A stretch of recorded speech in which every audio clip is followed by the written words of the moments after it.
D2 Word Life here with Rip Goat Lover Tides, and and today we're doing a special podcast. Really? What? Really?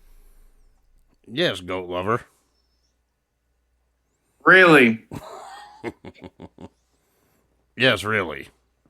Really? You gonna keep saying really? Because your boy The Miz got his ass beaten at this show.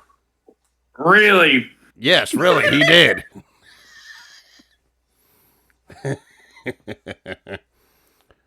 And today we got... No, it's D2 Go Ammo Lover there. Nah. Anyway, and this is a special review because we usually don't review, weekly television shows or whatever, or special television shows other than pay-per-views, but this one's different. Tell them what we're doing. Today we're doing a special review for the one and only GOAT. For 23 years, he has been loved and hated through his entire career. Yeah. It is for the one and only John Cena.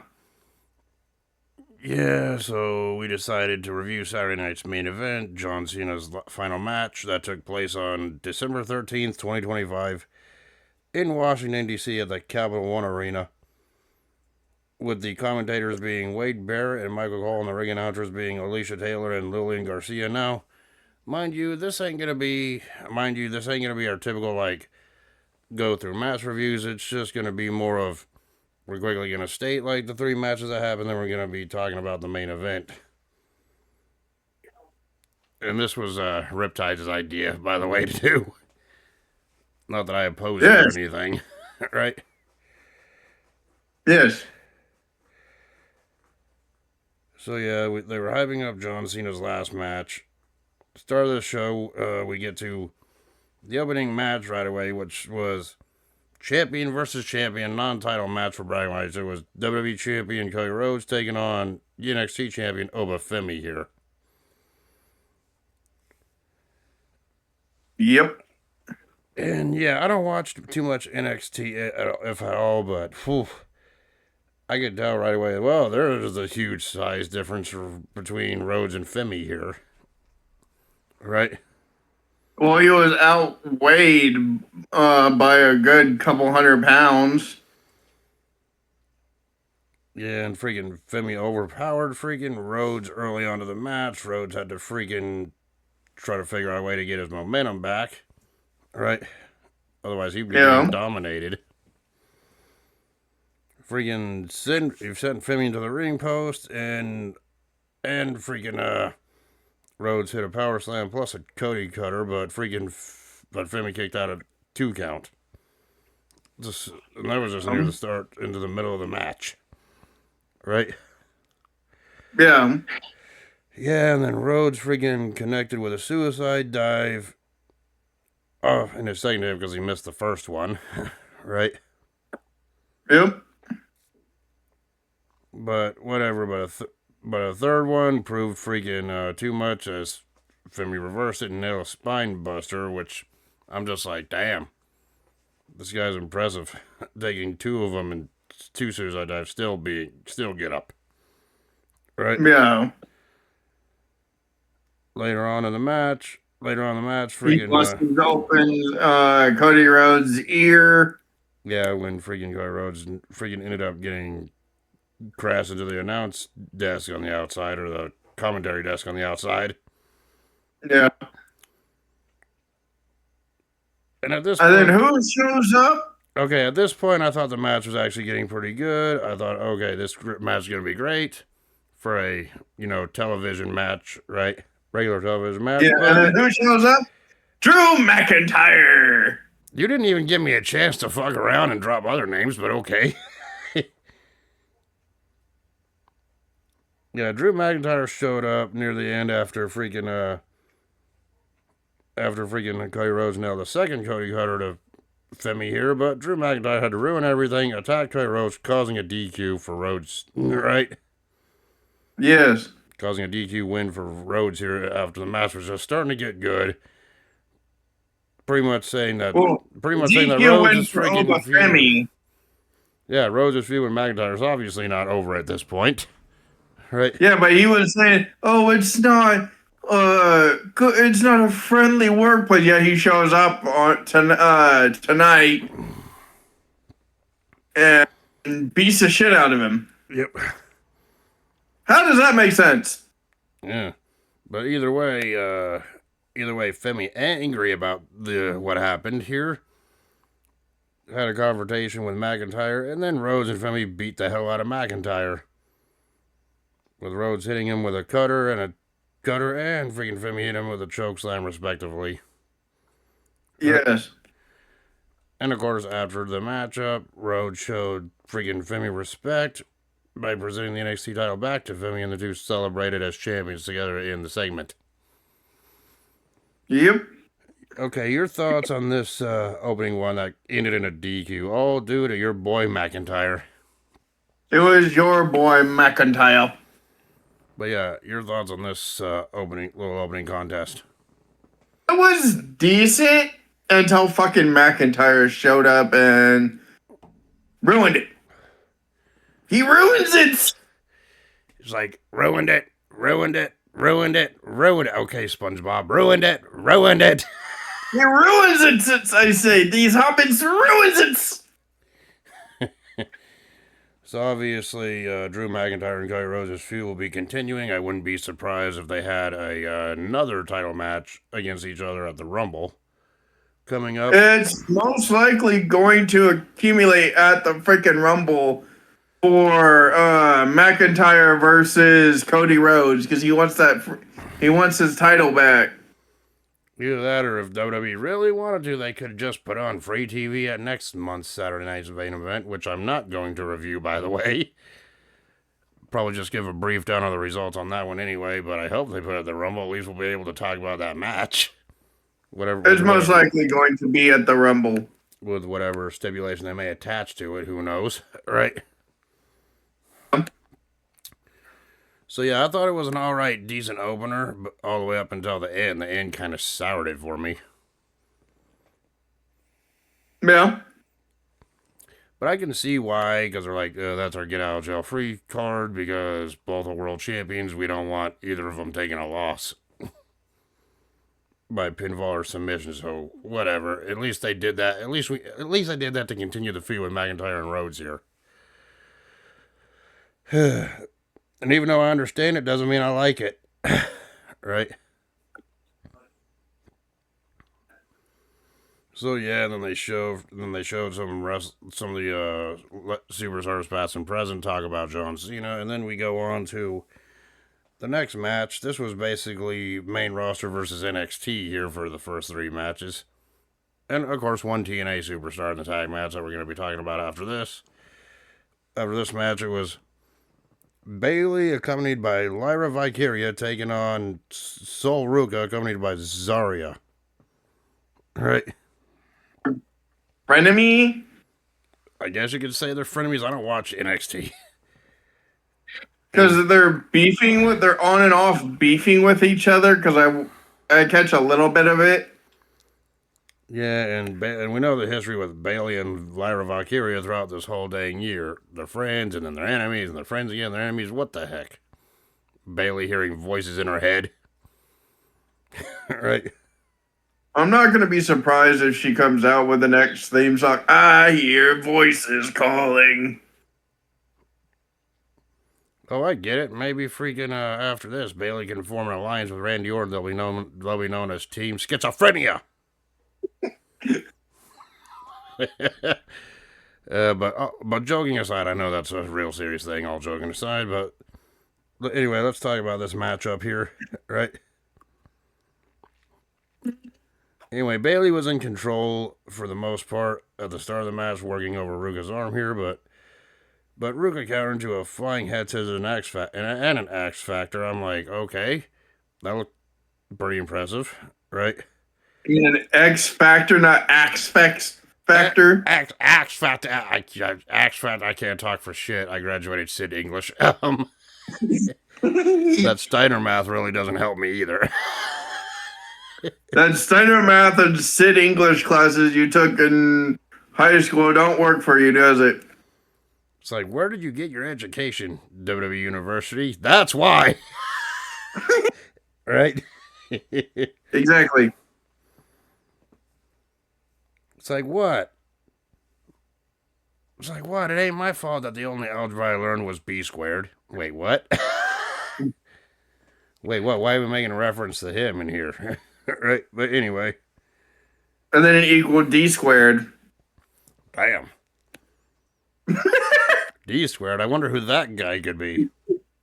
Wait a minute. Hold on. Wait a minute. Hold on. Screw you for that. Cheap joke, even though that's kind of what I named my gamer tag and YouTube name after. But anyway. It took you a minute to fucking. I know what you're talking about. I was just messing around with you. Damn, doing a bit. You're like, wait a minute. Steiner mouthing. Fuck you. And of course, like in the middle of the match, I liked how every time Bailey tried to do an offensive move on Ruka here, Ruka always would do like cartwheels, jumping out of the way to get out of the predicament. Yeah. Frustrating Bailey even more here, right? Yep. But eventually, freaking and then Ruka ended up nailing and DDT off the top rope onto Bailey, but Bailey came back, hit a belly to belly and a rose plant.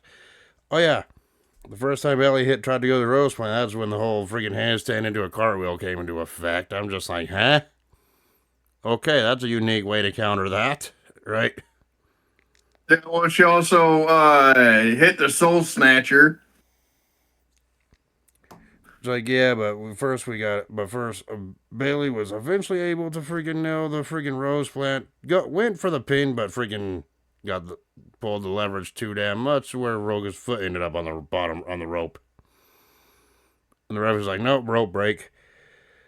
But Ruka battled back, hit the soul snatcher, which that actually looked impressive. When I seen that move, I was like, holy shit. What the hell? Yeah. Freaking backflip into like an RKO cutter. Like, what the hell?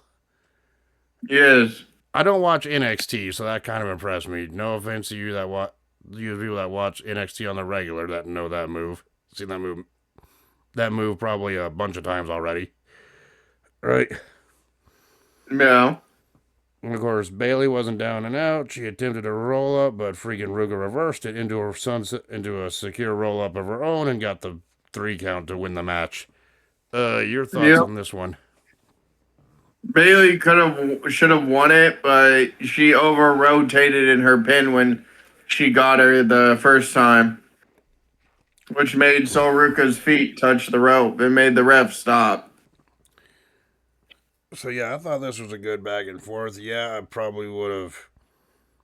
Yeah, I thought Bailey was gonna win it, but at least, but Ruka looked impressive with her moves and actually got the surprising win. I did not expect that at all. Right.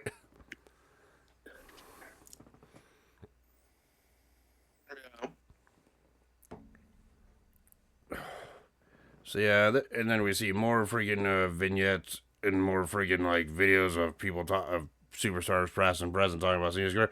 That was basically the base of this whole thing in between matches anyway. Not counting commercial ad breaks. Different superstar, the different people from different sports, Peyton Manning, Tom Brady. Yep.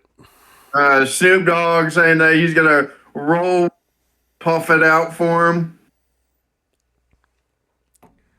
Yeah, and they were doing that in between matches, showing those videos about. And Fluffy and his partner and his other stand-up comedian partner, Miguel. Yep. And they were. That was funny as hell because he's like, you can't. He's like, and then fucking Miguel's like, oh, Cena's. He's like, what? Yeah. What do you call Cena your daddy? It's like, yeah, I remember that. That was funny as hell seeing that. Yeah, they're like, let's go Cena. The other guy's like, Cena sucks. What? You got a problem with Cena? You got a problem with me? Well, Fluffy's always funny, and so is his comedian partner, freaking Miguel. And is it bad I can just picture you and me during that little skit? You'd be the one saying, let's go. Cena, I'd be like, Cena sucks. You'd be like, what? You got a problem? Fuck. Yeah. Cena, your daddy. God damn it. Do it. Of course, obviously, that's not counting ad breaks. And, well, might as well get this out of the way. They did 2 advertisements for WrestleMania next year on April 18th and the 19th. Expensamania, that's what I call it. Yeah.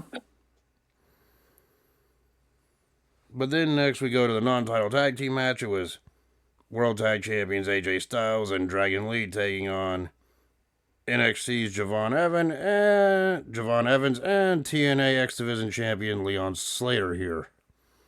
Right. So we right now. This was basically first ever TNA X Division champion AJ Styles versus the youngest X Division champion Leon Slater. And the current one, X Division champion as well. Yes. Not to underestimate AJ Styles, he is the first ever TNA X Division champion. I actually seen the match where he won, where he became TNA X Division champion for the first time. Even back then, AJ Styles was a hell of a worker. In ring, no wonder they called him Mr. TNA at one point. Right? Yes. And of course, Evans and Slater started the match with high pace immediately because they attacked freaking Styles and Lee at the start of the match. Yeah, right after AJ Styles came out,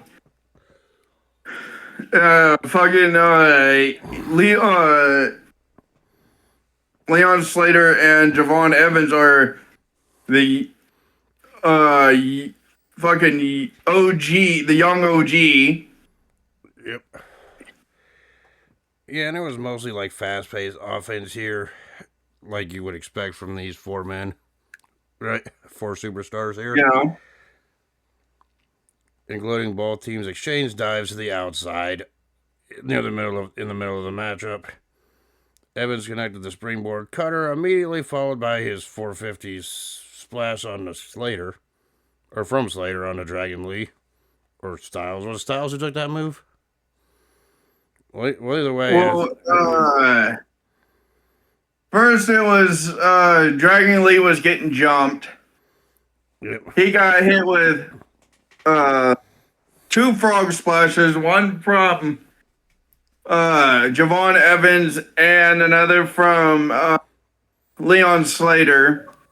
And then he kicked out, and then he tagged in AJ Styles after getting beat up for a bit. And AJ Styles had some advantage and then got double teamed. Yep. And he got hit with the frog splash, and then he got hit with a Swanton Phoenix 430 Phoenix splash or 420 Phoenix splash, whatever they said it was. 450 splash. Yeah. Yeah, 450, whatever. I was close. It was a 50-11 splash. There you go. And then he got freaking he kicked out of that. Well, no, he didn't kick out of it. Javon Evans went back into the ring to cover Leon Slater's back, and Dragon Lee came in and drop kicked him right into him. Broke up the pin. Later on, AJ Styles attempted the Styles Clash on Slater, but Slater broke free from the attempted move. Styles then attempted the phenomenal forearm, but slipped on the top rope. That looked bad, but Styles recovered quickly after eating shit. Right? Yeah. And he caught Slater and successfully executed a Styles Clash anyway to secure the pinfall victory for himself and Dragon Lee. Well, he hit a powerbomb Styles Clash because he caught Slater right in midair, powerbombed him, and then got into the Styles. It's bad that I saw it in the match when AJ Styles caught his foot on the top rope and slipped. He's like, oh fuck. Yep. And right when Leon Slater got hit with a freaking powerbomb, Leon Slater said this. He's like, oh fuck. But either way, they came back. They recovered from it, came back. Styles another Styles Clash, securing the pinfall win for himself in Dragon League. What's your thoughts on this one? Because mine is besides that slip up. It was good. Besides the slip ups that they did, which were the botches, they were still good. Yeah. Once in a while, AJ Styles moves kind of slip him up. That's normal. Yep. For everyone. If you've seen his TNA days, you see the same thing. He did the same thing, and the same thing happened again. Yeah, sometimes him hitting the freaking power bomb. Styles Clash was freaking amazing to see, just like he did on Monday. A couple weeks ago on Monday when Dragon Lee and AJ versus the New Day when freaking Dragon Lee assisted him with the freaking double stomp power bomb Styles Clash for the victory. Yep. And anyway, we go on to more like vignettes about people talking about Cena's career and what it meant to them and their careers respectively. Then we go to Joe Tessitore and Stephanie McMahon talking about Cena's last match coming up, which was the main event. And hell, even Stephanie McMahon's like, yeah, there's fans behind you saying, don't let Cena go. And she goes, yeah, I wish you wouldn't, honestly. Right? Yeah. But right when they were doing their little, talk about it, The Miz came out and interrupted everyone. Your boy, really? She's all like, this is going to be, and all, because she was going to say, and all you hear is, so. Yep. And I'm just like, really? Really? That's your boy? Really? Really? Yes, really. Really?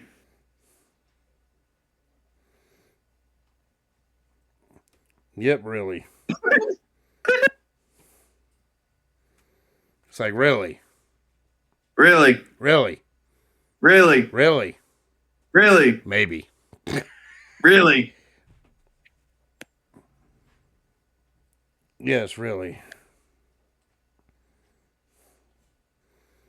But anyway. He's going on saying, he's beat, how was this farewell tour without him, where he beat John Cena in the main event at WrestleMania in the same outfit he was wearing. So nobody wants to remember The Miz beating John Cena in what many considered as the absolute worst WrestleMania of all time. You and I should know we reviewed WrestleMania 27. That was your pick. That was your pick. That was your freaking first pick. No, that was yours. Yeah, it was. No, it was yours. You gave me that hot garbage to start, and that's what started the whole classic pay-per-view reviews trend. It was yours. It was yours. It was yours. We can argue about this till the cows come home, but I'd rather not. I'd rather talk about the rest of the show, thank you. There's a joke there. I'm not going to touch it right now because certain people will get pissed. Yeah, best if you not. I mean, people get offended by all sorts of jokes, so best if you don't. All right? That's why I said there's a joke there, but I'm not going to touch it. And there's another joke there within that joke, and I'm like, fuck! Okay, quit talking about that. Let's talk about the segment here. Miz R-Truth comes out. Then R-Truth came out. He wasn't on this card either, but you pretty much tried to talk some sense into the Miz, but, well... No, he was saying, you took someone else's spot. You did something unnatural to Nick Aldis's balls. And then freaking R-Truth handed freaking Miz a ball, and Miz opened it up. He goes, Joe Hendry, what? And, well, you say his name, and he appeared. All you hear is, say his name, and he appeared. I believe in Joe Hendry. And Joe Hendry, smiling, smirking all, made a surprise appearance, confronting and attacking The Miz. And then R-Truth and Henry double team freaking Miz and hit a double 5-knuckle shuffle. So a 10-knuckle shuffle? Yes. Wait a minute. That could be implied wrong. That could be thought of really wrong. Anyway, you know where my mind went. It's like Henry hit a standing ovation, and R-Truth Hendry, not Hendry, not Hendy. Henry hit a standing ovation on the goddamn friggin' Miz, and R-Truth comically covered the pinfall. No, I'm not counting that as a real match. Right? It was a match. No, it wasn't. R-Truth's not even a referee. There was no bell. Yes, it was. He had a referee shirt underneath. You could see it. There was no bell to start the match. That was just a comedy bit. And even if it was a real match, it would get 0. It was a comedy match. Whatever. It's like, whatever. It's not a match. It was a segment. And Miz got his ass kicked. Anyway. All right. And then we go on to... Then we go on to the most emotional match of the night. The one that everyone's been dreading to talk about, but we kind of had to. Because we knew it was coming at some point. And that was John Cena's final match. Now, before this match, they showed up a hype package of John Cena's highlights, his career thus far, hyping up this final match here that we were about to see. Right? Yeah.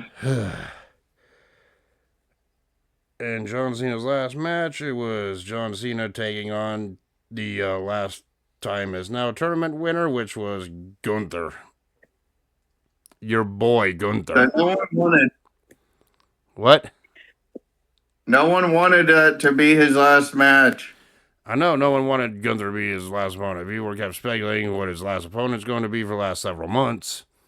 And when Gunther even won this tournament a couple weeks ago, or something like that, they were like, okay, there has to be some kind of angle going on, something needs to happen, but no, it didn't. Right? Yeah. So yeah, Gunther made his freaking entrance to a standing boovation. You see what I did there? Right? Yes. And then all of a sudden there was a bunch of stalling going on. Everyone was just anticipating the hype. Lights went out. Cena's music started playing, and Cena got the biggest pop of the night. Right? Yeah. And let's face it, you were probably popping in your own way at your own house watching Cena's entrance. Right? Yes. Yeah, and then Lillian Garcia was the ring announcer for this one. Right? Yep. Which that was a pleasant surprise, considering she was a ring announcer for most of John Cena's matches in his career. Right? Yeah. So yeah, let's talk about this matchup here. After the introduction round, the bell rang, the match was on.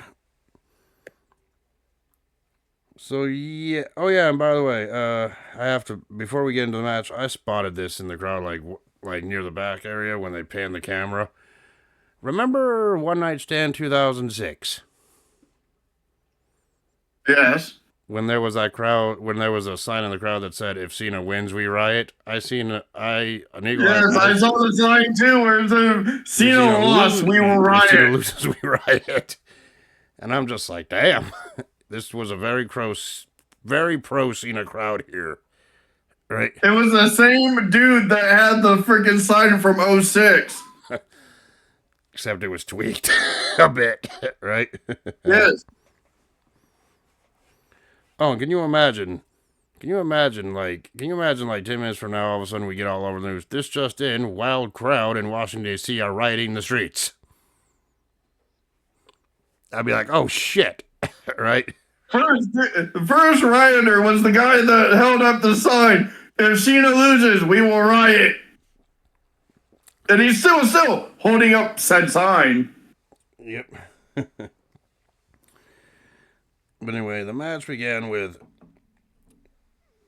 Gunther freaking controlling the pace, European uppercuts and heavy chops that knocked Cena to his knees, but Cena rallied back with his signature shoulder tackles into a five knuckle shuffle. Of course, before all this, freaking Gunther freaking screwed with the crowd being like, no, I'm just going to step out of the ring. And when Cena got a little bit of offense before that.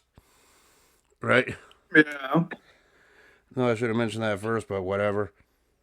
Cena attempted the FU or attitude adjustment. I just called the FU, but Gunther countered into a suplex and locked in a sleeper hold, but Cena escaped that and applied the STFU, but Gunther broke the hold by getting to the ropes. All right. Yeah. So yeah, Gunther then freaking regained momentum, hitting a powerbomb and 4 clotheslines, one after the other. So many clotheslines that even Bradshaw would be like, dude, that's too much. Right? Yes.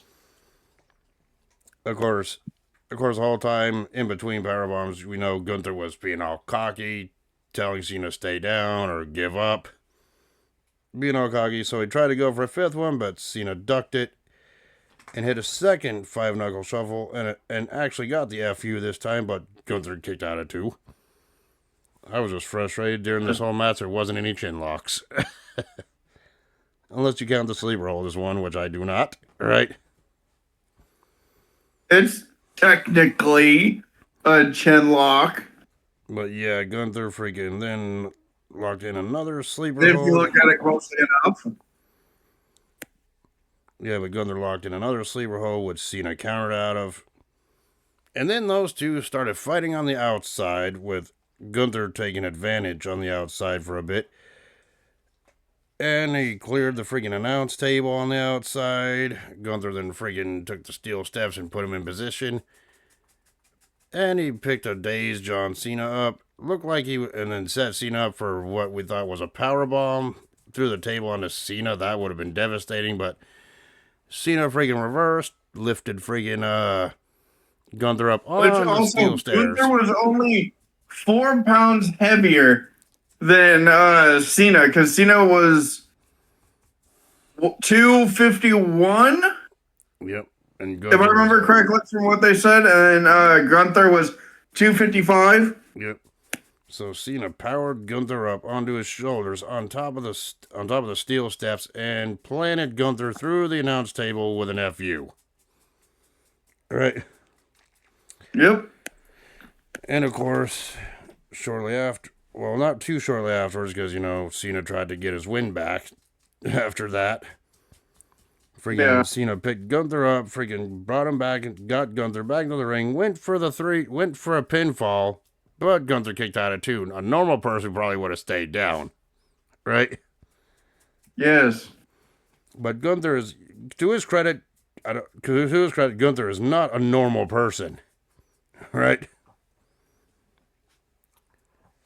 Yeah, and then the two still traded finishers, power bombs, freaking sleeper holds, FUs, and Cena ended up hitting Gunther with a leg drop from the top rope and tried to finish Gunther off with the avalanche FU from the middle rope. That would put a normal person down, but Gunther again kicked out of 2. And at this point, the anticipation was killing the crowd. Super Cena! Super Cena! The anticipation was killing the crowd. They were chanting Super Cena. Yeah, and then Cena was like Cena got Gunther down after that one. With Gunther down still after the avalanche FU from the top rope, or the super FU, whatever you want to call it. Cena was like, one more time. This is the last one. He tried to go for the 5-knuckle shuffle, but Gunther got up, nailed Cena with a clothesline once again, knocking Cena down. And then Gunther freaking put the sleeper hold in while the crowd was chanting "Don't give up" in support of Cena. Oh, he hit him with the power bomb too before he did the sleeper. Okay, he did the sleeper after the kick out. Sleeper. Yep. Powerbomb, kick out, sleeper, freaking.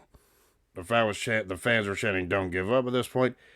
And to Cena's credit, he tried to get out of it many times. But as soon as Cena would break up the hold one way or another, Gunther just like a pit bull, just would not let go, would not let go. And when he did, it was for a short period, and he got the sleeper in again. And then at one point, Cena did manage one more FU on a Gunther, but Gunther kicked out and locked in that sleeper hold once again. All right.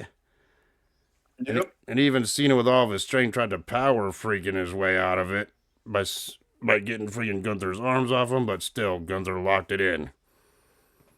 And there's a part of the match that shocked me. It was the very end. Cena struggling. Cena couldn't get out of it. Cena was, and Gunther had Cena down on the mat, still wrapped in that sleeper hold. The fans were chanting, "Don't give up," and as much as John Cena didn't want to, it happened. Cena actually tapped out to Gunther. Yeah, after fucking Gunther hitting him with fucking elbows viciously, almost breaking his jaw. It was like, yes. And Cena submitted for the first time in over 20 years. Officially, we may add. And that was the end of Cena's last match. Every fan was stunned at that one. Like stunned silence. They couldn't believe it. And neither could I, honestly. Because I was thinking, okay, Cena's probably going to pass out, and Gunther's going to win by TKO still. And technically, Cena did not give up in his last match, but no, that's not what happened. Right? Oh, also, what was the crowd yelling at Gunther? Oh, yeah, they were chanting F you, Gunther throughout the whole match, especially when Gunther There's was a taunting the fuck crowd. you, Gunther. I was Fuck you, Gunther. I was about to say, yeah, they were chanting F you, Gunther, but they weren't chanting F you to him. They were chanting the whole dang word spelled out.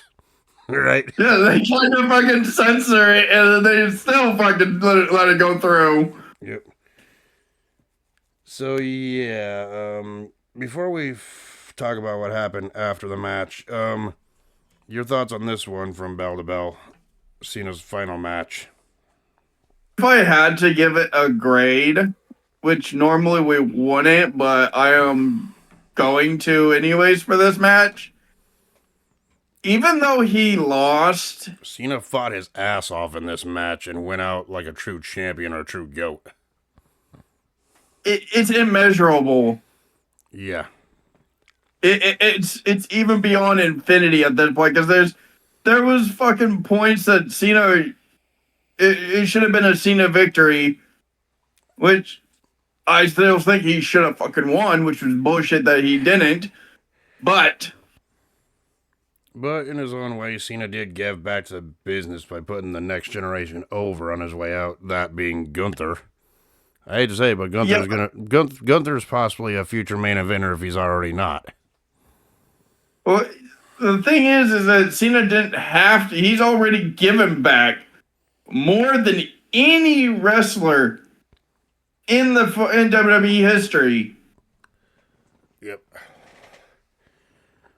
Was it a good call or a bad call? Well, I guess that depends on your opinion about it.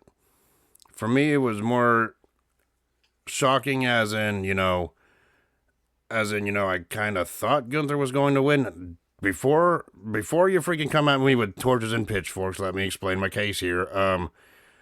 Usually, Now get the torches and pitchforks out. We're gonna go hunting. my only logical reason for this being, it's usually tradition for a top name when they retire to lose their final match and put over the next main event talent, or the next main eventer, lose on their way out. Technically true, technically not. Even though I was kind of secretly hoping Cena would win, I wasn't surprised that Gunther won it, but the way Gunther won, that's what shocked me. I'm like, I didn't expect Cena to submit to the sleeper hold despite how many times it was applied onto him. Did you? Yeah, I still think that Cena should have won. Oh yeah, what was the crowd yelling at the end of the match? So yeah, my thoughts on it. My thoughts on it. I thought the match was actually freaking good. Despite who won, I thought the match was actually good. And then after the match, after Gunther left, Cena was still in the ring. Everyone from the back came out, and What was the crowd chanting as soon as everyone laid their eyes on Triple H coming out with everybody else? You fucked up. You fucked The up. fans were You pissed. fucked up. The fans were pissed about that booking decision. Right? And it got to the point where it's like, we gotta save this segment. Right? So yeah, they played a video package after one final video package highlighting Cena's career and notable moments. Well, they did that after literally Punk and Cody came out. After CM Punk and Cody came out with Triple H and let Cena hold the title to freaking salvage the situation because they were going to riot. They were literally getting ready to riot. But they're like, here. Both Cody Rhodes and CM Punk handed freaking Cena their world titles respectively. Be like, here, pose for the crowd. Right when they were right when I saw them about to, all I could hear was Quiet Riot. Mm-hmm. Literally the band Quiet Riot, so we're gonna riot. Yep. And then of course Cena freaking took both Rhodes and Punk's world championships, held them in the air to give the fans one last opportunity to take a photo with him with the belts. Right? Yeah. Or the championships. And I know freaking John Cena never held the current incarnation of the world heavyweight title, but he held the other one, the big gold belt, so still I wasn't tripping on it. Right? Well, he held both the WWE and the heavyweight title. In the world title, but yeah. So at least the fans were satisfied to take one last photo with Cena with the championships, right? Yes. And then, Cena. And then just to say, and then also the salvage, they played Cena's reaction hype video where he was saying that, as a child he felt like a kid. And I liked how they showed a smaller screen on the corner of the live feed to get Cena's reaction to it at the end of that during that whole video, right? So yeah, that was an emotional watch, not going to lie. You gotta realize this. Yeah, like I said, it is bad when I get emotional to a fucking match. I mean, you gotta realize we're talking about this match was really fucking with me. I mean, you gotta talk about this. John Cena, when John Cena first debuted, when John Cena first debuted in 2002, I seen that episode of SmackDown. I was 9. I was 9 years old at the time, a kid. I'm 32 at the time of recording this, and I just witnessed John Cena's last match, so I pretty much watched Cena's whole career from start to finish. I was 10 to 11? When Cena debuted? Yeah. Yep. Yes. And, at the time, we didn't, when we seen Cena's debut as kids, we didn't think of, this guy is going to be the next big I've seen it all over 23 years of his career. And at the time of his debut, though, when we were kids, we didn't think, this guy is going to be the next face of the company who we're going to grow up and watch almost every dang year from this point onward. Right? Yes. But that's exactly what happened. And then, of course, after the video, John Cena freaking took his shoes off, and he took his arm and wristbands off, symbolically leaving him in the ring. Before walking off. Just like Taker left his boots and jacket and hat. And then Cena went back, walked up the ramp, turned one look to the camera, one last look at the camera, and said, "I want to thank you all for supporting me." Yeah, but a lot of people wanted him to leave his jorts in the ring. I didn't want my last image of John Cena to be him wearing his underwear. He wasn't even wearing tights underneath. What the hell's wrong with these people? But yeah. What? That's his iconic look. They wanted him to retire with his jorts. He basically did. Walking away. Right? Yeah. And that's how Saturday night's main event went off air. Sorry if you could tell by the tone of my voice, I got a little emotional there talking about that. Right. Well, anyone would get emotional. The dude, over 23 years, actually over 23 fucking years, this motherfucker literally went from a prospect from OVW. You making his main Then when roster. Lesnar left, he took up the mantle, literally kickstarting, or well, kind of kickstarting the Attitude Era, Yep. the Ruthless Aggression Era, Yep. all the way until now. Yeah, and so yeah, that was a hard watch. So Dude, it was literally from our fucking childhood. into our adulthood. Yes. Yeah, and there were times where, I would cheer for Cena in the main event. There would be times I would actually boo Cena, wanting him to lose, but it doesn't matter. Either way, the guy was consistent on screen. It was a big face. Yes, and then there was the time that you were shocked as hell that he turned heel. That was literally at the Elimination Chamber that we reviewed. Yeah, I was shocked. Everyone was. But I called it. Even though it was a small possibility, that probably in the back of my mind you thought they're never going to do that. Right? Yeah. And those were my exact words right when I said, I told you so. I called it. I'd be like, how did you call the 1 in a billion chance of Cena turning heel? the myth that never happened. My response, I had a feeling. It's like the mythical John Cena heel turn that never happened until then. Technically, Cena was a heel early in his career, but we don't count that, considering that was his rookie years. Well, when he first started, yes, because it was the Ruthless Aggression, so he literally was a heel. Then he turned babyface. Then he turned face. Yeah, the big. And then he was a tweener.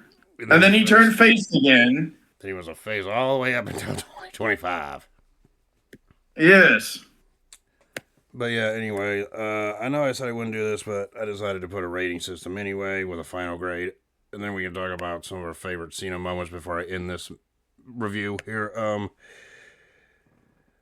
Cody Rhodes defeating Obafemi in that champion versus champion opening match.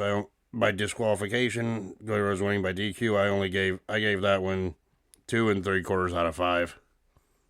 I gave it a 4 because it was a decent match.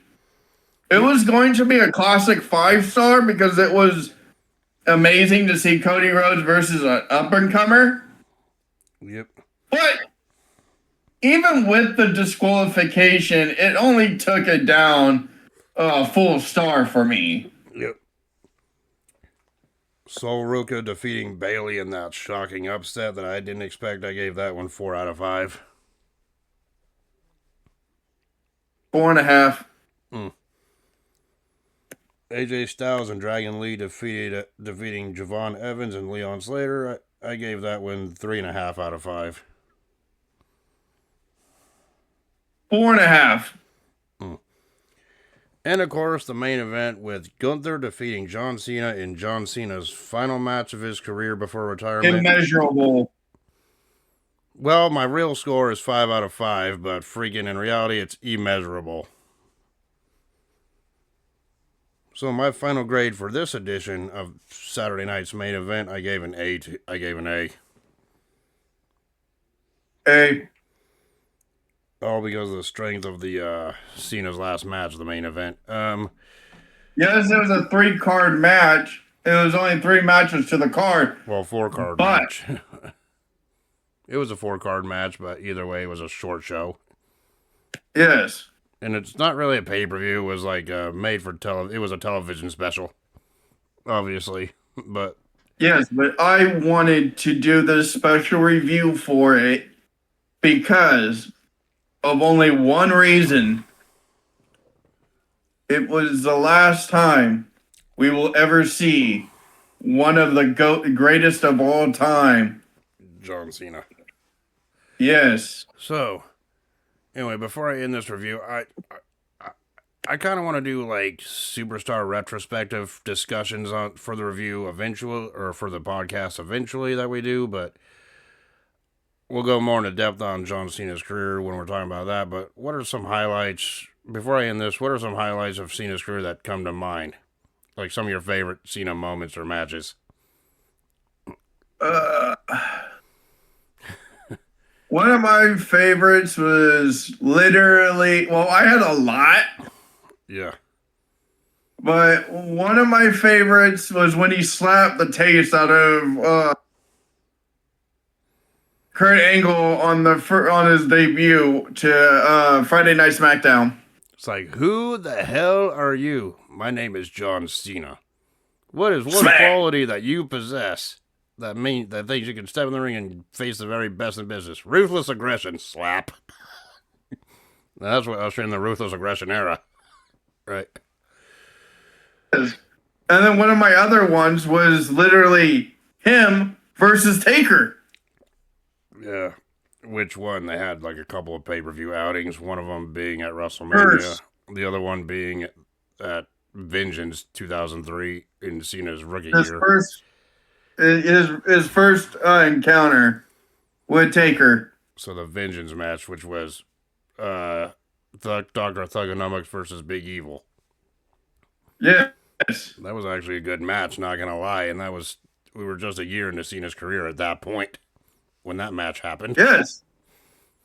Right.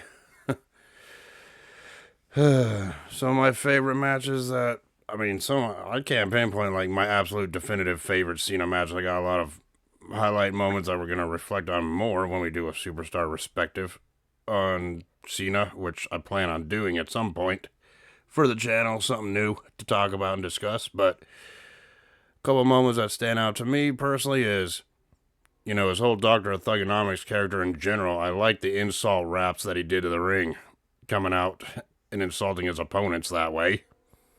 In general. Also, one of my favorites that was literally when he would call Michael Cole gay and say, "Here's some nuts." Oh, jeez. Oh, yeah, and let's not forget John Cena early in his career. Pretty much the best tag team partner he had, B Squared. Remember that guy? Yeah, Paul Buchanan. Everyone remembers who that was. Or another match of Cena's that I actually was a fan of, that parking lot brawl he had with Eddie Guerrero. That was a highlight standout moment.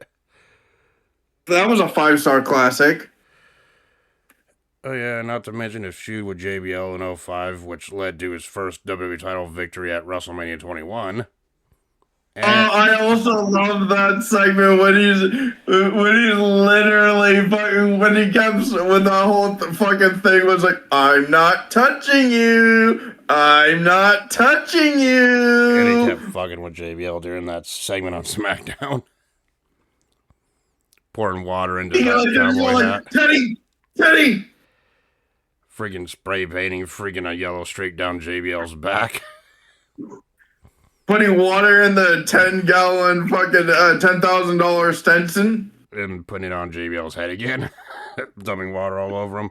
Cutting that necktie and spray painting FU on a shirt. Yeah, also fucking destroying his limo. Yep. Oh yeah, and speaking of JBL, my favorite match that Cena had with JBL was that I Quit match from Judgment Day 05. That was a brutal, bloody affair. Fucking rematch for the WWE title. Yeah, that was a brutal and bloody affair. One of my favorite matches. Oh yeah, and another highlight that I actually liked, the match that I liked was one of my favorite Cena matches, was that TLC match he had with Edge at 06 Unforgiven for the WWE title. That was also a good one. Oh yeah, that was for I think that was his last his last chance to get the title from Edge, if I remember correctly. That he literally said that if he lost, he had a 3-year guaranteed contract to go to SmackDown. Guarantee contract for SmackDown with Teddy Long. Which Cena won, so pretty much Cena didn't go to SmackDown at that point. He would end up getting drafted to SmackDown a few years later, but at that point he didn't. Well, he also got drafted twice. Once to SmackDown, then back to Raw. And then a little later on in Cena's career, another highlight was that feud with AJ Styles. In their match they had, Cena and AJ Styles just gelled well together in their matches. His feud with Big Show too. Mm-hmm. Or his feud. When they first fought at WrestleMania 20 in that opening contest for the U.S. title. Yeah, when he came out as with the fucking gangster thing with CM Punk and everyone on the fucking car. Oh yeah, WrestleMania 22, right before his match with Triple H that night. Yes. Or another highlight, or another great Cena match was his match with Shawn Michaels, whether it be the WrestleMania 23 main event or the non-title rematch they had on Raw a few weeks later that lasted like 40 minutes. Also, the 6-man tag with him, Michaels, and Hogan. Oh yeah, that was also a good one. Or more recently, some of his matches on his freaking retirement tour recently, like renewing his old feud with Randy Orton for that title match, or his matches with Cody Rhodes, or his match with Styles again. Punk again. And CM Punk again. Oh yeah, speaking of John Cena, another good highlight I like was the feud with Punk in 2011 that led to that Money in the Bank match between the two. That was actually a great match from start to end. Right. But anyway, that's just a few highlights I can think of off the top of my head. We could go. If we went on all night talking about Cena's career and highlights right now, this video would probably be about 3 hours long. But we will do a career retrospective in depth for John Cena's career here in a discussion talking about some of his matches, highlights, his losses, other great moments. So yeah, what's next? And then obviously next week on the pay-per-view review, we'll be doing what was it, Armageddon 2000? Yes. So yeah, Armageddon 2000 will be our next pay-per-view review. So I guess technically, even though this wasn't a pay-per-view, this is technically our last current pay-per-view, our current review of the current year. So our next current pay-per-view review will be Royal Rumble next year. Whew. So yeah, anyway. We have Armageddon, and then we also have New Year's Resolution. Yeah, New Year's Revolution. I'll be uploading that like after New Year's, like I said at the end of the last review video that we did. So yeah, thanks. It's like thank you, Cena. Long career. We had long career, you had a long career and you had great matches, whether you were cheering him, whether you were booing him, it does not matter. What matters is the GOAT is now eternal in history. Yeah. So that's our thoughts on this episode of Saturday Night's Main Event, and we will talk to you all in the next one. Peace. Deuces.